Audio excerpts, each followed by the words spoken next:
everybody, welcome to a new video. We only need the two of us together. I need only you in this crazy world. 'Cause we got love, love. I need only you here with me. So today's video is again one of my sit down what I have watched on Netflix this past month. I've got a couple of things that aren't Netflix, 3 things that aren't Netflix out of the 12 that I have written down this month. I don't know why I've gone for 6 movies and 6 TV shows. That always just ends up how many I've watched. I've definitely watched more than 6 films this month.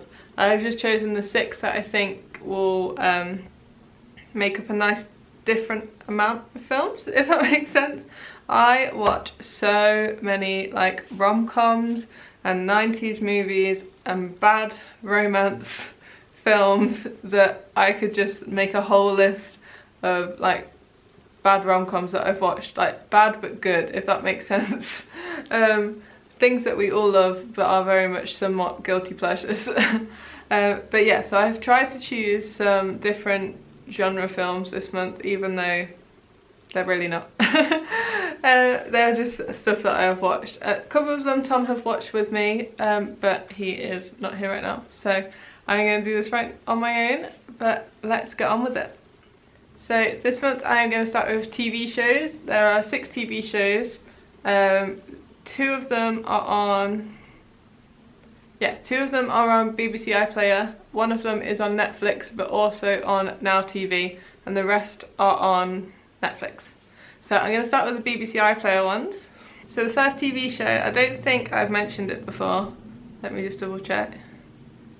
No, I've not mentioned it before, but I've probably mentioned it quite a lot in my like weekly vlogs, and it is Heroes. So I watched Heroes for a really long time. I watched it a couple of years ago now, when it first came out, but it's now all 4 seasons are on BBC iPlayer. Me and Tom have watched 1 and a bit seasons, because the first season is the best one. Like anyone who watches Heroes will tell you the first season is the best season, but it is alright. Like it carries on the same characters throughout the rest of the seasons, but essentially it is about a group of people who don't know each other, just random people throughout the world, and there is bound to be more and more of them, but this TV show bases it on about 10 of them who get superpowers. Like they're all different ages and they're from all different parts of the country, and I think the more seasons you get into, the more people you like are introduced to. But yeah, they get different superpowers, and essentially they all need to come together to save the world from this bad guy, or what they think is going to be this bad guy. And then the whole story kind of evolves around one of the people has a power that can paint the future. So they will follow his paintings quite a lot, and like they have to be convinced that he can paint the future to start with. Like they are all very much like, why do I have this power? No one's going to believe I have this power. And they all have like different backgrounds as well, so they have to keep it a secret. Someone wants to tell people, some people want to use it and some people don't. Yeah, it's very like different people, different things, but it is really good. Like the first season is definitely my favourite, and I would say if you have the time, there is like 25 episodes and they're all about 45 minutes long, but if you have the time and the concentration to watch it, I would definitely say at least watch season 1. It's got Hayden Panettiere in it. It's got I can never say his surname, Milo Ventimiglia, the guy who plays Jess in Gilmore Girls essentially. And loads of different people in it, so many different famous faces. But yeah, it's so good. Just watch it if you like sci-fi and super powered dramas.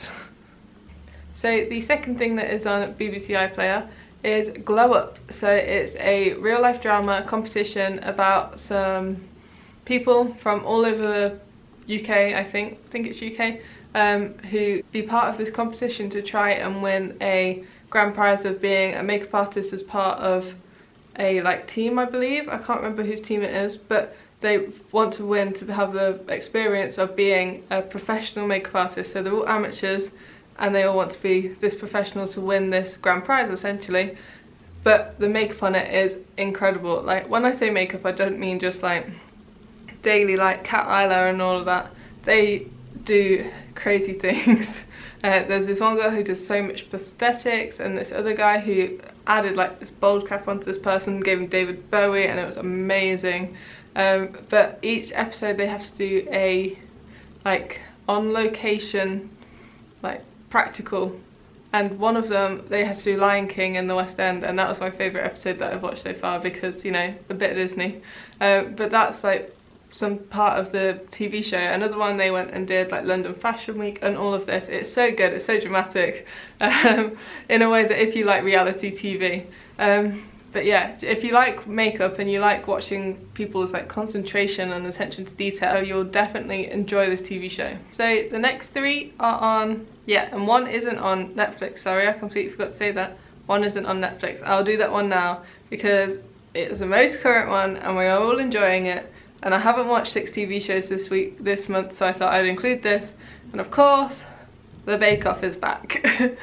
We're all watching Channel 4's Bake Off, the Great British Bake Off, and I love the Bake Off. I don't know who doesn't love the Bake Off. I haven't met a single person who will like physically not watch the Bake Off. It's a sign that autumn is coming, or has come, and it's almost Christmas. And we all love Paul Hollywood and we want him to give everybody a handshake, but we also all love the drama. No one can deny that they don't love the drama. When someone's cake falls over, we love it. We're British. But yeah, it is so good. If you have never watched the Bake Off for some reason, it used to be on BBC and it was Mary Berry and Paul Hollywood, but then it moved to Channel 4 and it is now Prue, I don't know what's her name. Prue and Paul essentially, and it's presented by now Matt Lucas and Noel Fielding, and it's so funny. I love it. It's so good. Essentially it's a baking show where I think it's 12 people go into a tent. This year they've all had to isolate together, which makes it like they all know each other and it's so cute. But they have to go in a tent every weekend and do 3 challenges. So one is you have to bake a specific thing. Second thing is a technical, and like they don't know what they're gonna bake and they only have like very brief recipe. And then the third one is like a showstopper and they've been practicing all week for this one, and it's something grand, if that makes sense. So yeah, and then it comes down to one winner, and that one winner always goes off and like makes a cookbook or something in the rest of the year. But yeah, we all love the Great British Bake Off. Channel 4 on Tuesdays. Oh, and put me down in the comments who your favourites are if you are watching it, who you think is gonna win. So anyway, as I was saying, last 3 are all on Netflix. So the first one I'm going to talk about is the Home Edit. So this is the Home Edit Get Organised, or Get Organised with the Home Edit. And it is just, I loved watching Tidying Up with Marie Kondo when that first came out on Netflix as well. And oh, anything to do with tidying or organising or homes in general, just put it on and I'll watch it for days. Essentially this one is about a couple of girls, like girlfriends, who have made this business together all through social media. So I'm guessing Instagram, Facebook, Twitter and all of that. But essentially they have their own business where they go and organise people's lives for them through their homes. So they'll go in and organise different rooms of their house that need organising the most, give them the tools that they need to keep it like that forever, and then like it looks beautiful. So in the first episode, sorry if you don't want spoilers, but in the first episode, this is in the trailer, they go to Reese Witherspoon's house and they organise her costume closet. So they organise her Legally Blonde, her Big Little Liars, all of the different costumes from different things that she's been in this like really neat organised closet, and it's so good. And then they also go to normal people's houses because they're just a general business, and they just go and tidy people's like wardrobes, kitchens, office spaces, garages, and like give them, they love clear boxes with labels on, and it's just my idea of like, if I could do that with my house, like I could, I just don't have the patience or the time or the energy. Like I know that is what my brain wants me to do and I can visualize it, it's just the actual doing it. So one day I will home edit my life. So the second one is Julie and the Phantoms. So this is a new TV show that I can't remember when it came out. I think it came out at the start of September. But it's essentially about a girl who lives in this house with her family, and that she has this garage which her mum used to use as a music studio, but her mum recently passed away. And then she goes in to like sort it out, and these three boys are in there who turn out to be ghosts. But like the first bit of the film is, the TV show is all about these three boys who are in a band. So they go and they are ghosts and all of this, but they can only be seen when they play music, apart from by Julie, so Julie can see them all the time. And then they make this little band, and it's so good, and the music is amazing. It's directed and made by the same people who made High School Musical, so catchy songs, and yeah, just it makes you want to play music, and it makes you want to listen to music, and it makes you want to listen to that music all the time.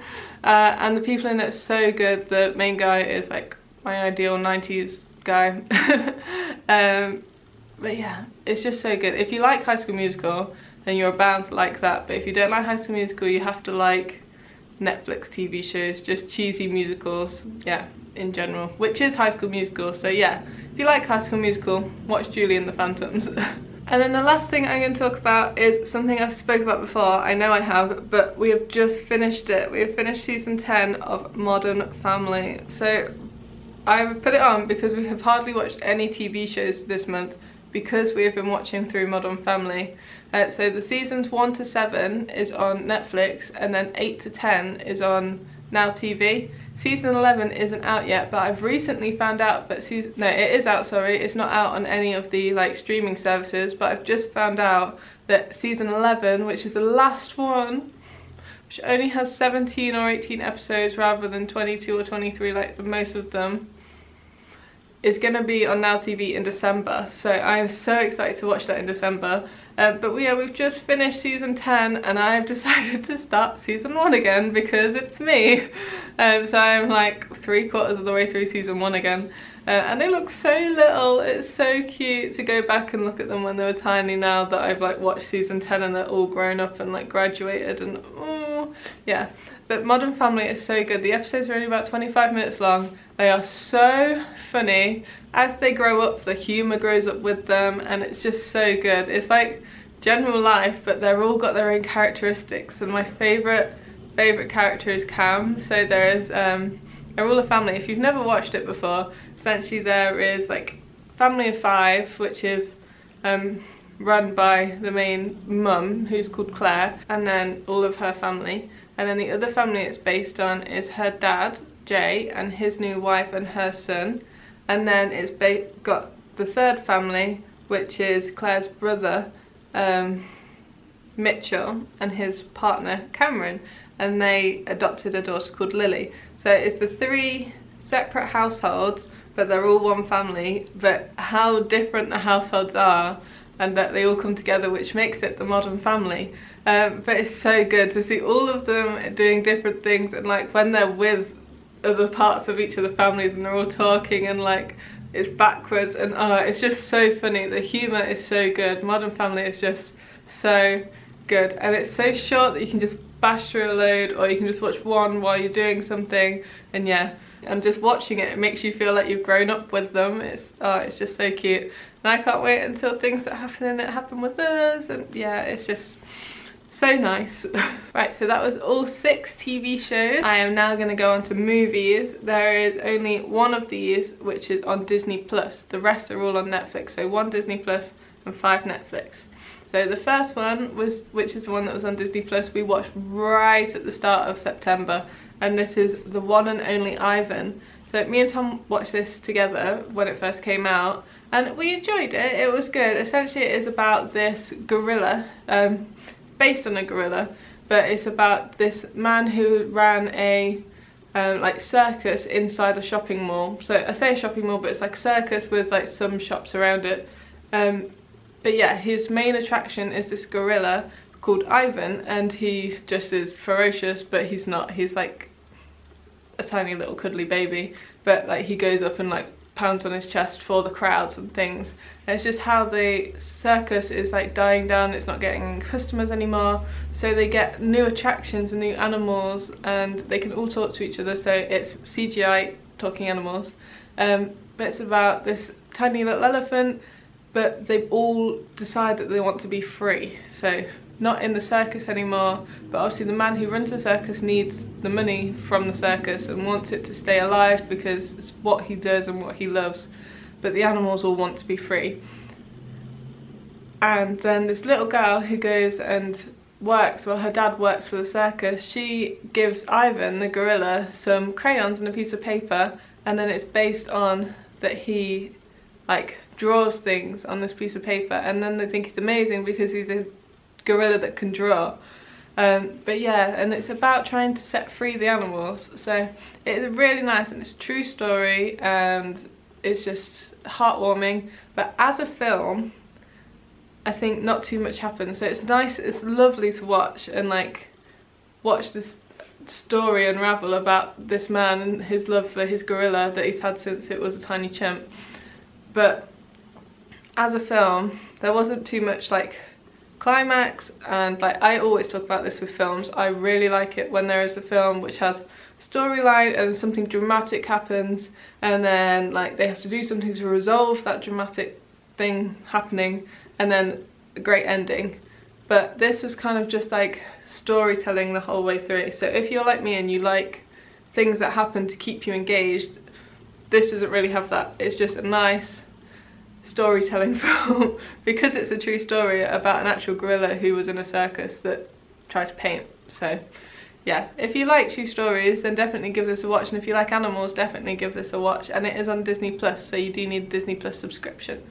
So the next 4 are all really old films, and then the last one is a really new film. So first 4, I'm gonna start with one that was so, oh, it made me cry.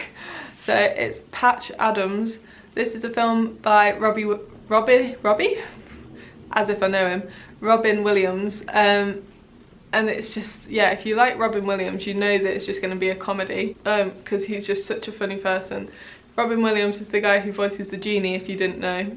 But yeah, it's so sad but good. So essentially it's about Robin Williams is a character called Hunter, but he like doesn't know what to do with his life, and he thinks about committing suicide because he's lonely and doesn't think his life is going anywhere, so he self-diagnoses himself into a mental hospital, and then makes friends with the people in there and gets given the nickname Patch, and then he helps someone in there like get over a fear of something, and then he decides that what he wants to do is help people, so he wants to become a doctor. He gets himself out of the mental home, and then his journey to be a doctor begins essentially, and it is so lovely to see him like just making people happy, and like the jokes in it are so old but they just make you smile, like just random things that happen, they just make you smile in a Robin Williams way. It's very Robin Williams. He suited the role so well and they cast it so well with him. I can't imagine anyone else doing the role of Patch, but there are some really sad bits in it, and it really makes you cry. But yeah, it's very old. I can't remember how old it is. 1 second. So when I say it's very old, it's 22 years old. It came out in 1998. And the official synopsis of it is: after spending a lifetime in a mental institution, a man decides to become a doctor, hypothesizing that humour will improve patients' quality of life. So he, like, hospitals and stuff were different in the 90s, and he wanted to actually have a relationship with the customers and the patients that were coming into the hospital, and people didn't know them by their names, they knew them by like what room they were in and stuff like that, and he didn't like that. He liked like being interactive with the patients and thinking that if they laugh and smile they'll make themselves feel better, which is such a lovely way of looking at it, and it just makes it a really nice film to watch. Okay, so the next one is Midnight in Paris. This one was odd. I think it's a very like, people always talk about Midnight in Paris. I'm just going to find out when it came out. So it came out in 2011. It's an Owen Wilson film, and the official synopsis is: Every night, a writer travels back in time to Paris in the 1920s, where he finds his romance and inspiration by mingling with his artistic idols. So Owen Wilson is a writer and he goes to Paris with his wife or fiance to get married, or I can't remember what it was, but him and his partner go to Paris with some friends, and then she wants to go out and do all of these things like go dancing and go like to the beach and go sightseeing and all of this, and he wants to go and see like the rural Paris and go to the little bookshops and go walk the streets that all of his like inspiration has walked as well. And then somehow every night he goes to this specific spot in Paris at midnight and a car comes by and picks him up and he goes back in time to the 1920s. I really enjoyed it in the way that it's good to see how people can be inspired by other people. So he took his writing to different people like Hemingway and all of that, see what they thought of it and how they inspired him and not criticised but gave him feedback on his work without actually reading his work. And it makes you feel like you can do anything, like the things that they say is like, oh yeah, why don't I think like that, if that makes sense. But it's a nice thing to watch if you are a creative person and you like writing and you like poetry and you enjoy things from the 1920s. But again, it's one of those films that for me didn't really have that peak. It just kind of went, like you kind of knew everything that was going to happen and then it just stopped. It was very, very abrupt ending, but I have no idea how they were thinking they were going to end it anyway. I don't know, it was nice. It was filmed very beautifully in the way that all the shots were so nice, and like the one thing that they kept saying is Paris is lovely in the rain at night, and the shots that they did were so good. They were so beautiful with all the rain and the street lamps in the streets of Paris. So nice to watch visually, but just it's a nice one to put in the background. So the third one is a fan favourite, 13 Going on 30. I have watched this so many times, like I can't even count how many times I've watched it, but I can tell you the story bit by bit until the end. About every 5 minutes I can tell you what happens, but it's so good. I don't know a person who hasn't watched it, if you like films like that anyway. Like most girls I know like rom-coms and things like that, and me and my friend Emma used to watch 13 Going on 30 at least like once a fortnight. Yeah, it was so good. It was one of the films that we had on DVD, so just forever was watching it. So it's about a girl played by Jennifer Gardner, and a guy who, when they're grown up, is played by Mark Ruffalo, so the guy who plays the Hulk. And I don't know who the younger versions of them are, but she's 13 and then she wishes that she was 30, like she thinks that being 30 is the best thing in the world, and then this magic dust falls on her head and she becomes 30, but she's still like 13 in the brain and she can't remember like obviously anything up until from she was 13 to the point where she turned 30. So everyone thinks she's gone crazy, but it gives her a new outlook on life. So like her like being so, I'm guessing she would have been really obnoxious and stuff like that, and then she came back as a 13-year-old and she has such a creative and happy outlook on life. It just shows like, why do people have to be like that even though they're old? Why can't they be childish and happy? It's not even childish, just like have a positive outlook on life. But it's just such a nice film. It's so good, and it does have one of the climaxes, and it has a challenge going all the way through, has the romance going all the way through. Great actors, great casting, great storyline in general. I don't want to give anything away if you haven't seen it, but it's just so good. And then the end is so nice, and it just makes you like, oh, I'm so glad everything turned out in the end, and this is exactly what I wanted to happen. So yeah, it's very much a rom-com, and it was made in 2004, so early 2000s cinema. So the last film is something that I can't believe I've never watched. Like, it's definitely one of the films that I would have watched, I just never knew it existed, and it is A Lake House. So Tom's auntie actually told me to watch this. So during lockdown she also watched a load of films in her home on Netflix, and this was one of the ones she told me to watch. So it's Sandra Bullock and Keanu Reeves. The official synopsis on Netflix for it is: a lonely doctor begins writing love letters to the frustrated architect who lives in her former home, only to discover that they're living 2 years apart. So it's about Keanu Reeves, who lives in this lake house that his father has built. He's going in there and like doing it up and all of this, and then Sandra Bullock writes a letter when she leaves that house in the letterbox of the person moving in, and it turns out that she has written it and Keanu Reeves has picked it up, but he is 2 years in the future from her. So crazy. Yeah, I really enjoyed it. It was a really nice twist in a movie that I've never heard of before. Obviously the twist isn't like the bit that you have to like not do spoilers for, because that is the main part of the film, but there's loads of bits along the way, and there is a big twist at the end that it's just like, oh, I never thought of that, oh that's crazy, and then it like resolves itself and it's great, and it just makes you really happy. It's a very good romance film. It's not really a comedy, it's Keanu Reeves, but it's very sentimental and just makes your heart happy. So the last film on the list this time is the newest one to come on Netflix, and I have literally just added this on. We watched it yesterday, and it is a Nola Homes. So it is about Sherlock Holmes and Mycroft Holmes' little sister Enola, and Enola Holmes is played by Millie Bobby Brown, and her mum is played by Helena Bonham Carter. It's such a good cast for a film.